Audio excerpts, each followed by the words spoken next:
ఇవాళ మధ్యాహ్నం దాకైతే ఈ కట్ చేసిన చెట్లు అయితే పీకినాం, కొబ్బరి చెట్లు. మధ్యాహ్నం నుంచి అయితే డోజింగ్ అయితే స్టార్ట్ చేసినాం.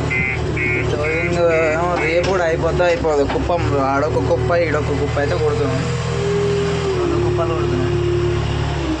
ఈ చెత్త గిత్త మొత్తం అటు కుప్పలు కొడుతున్నాం.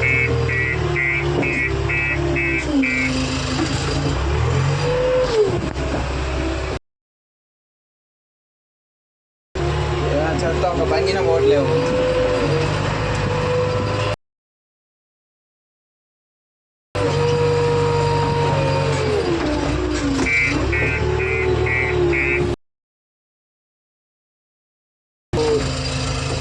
చెత్త మొత్తం కలిసి ఉన్నాయి.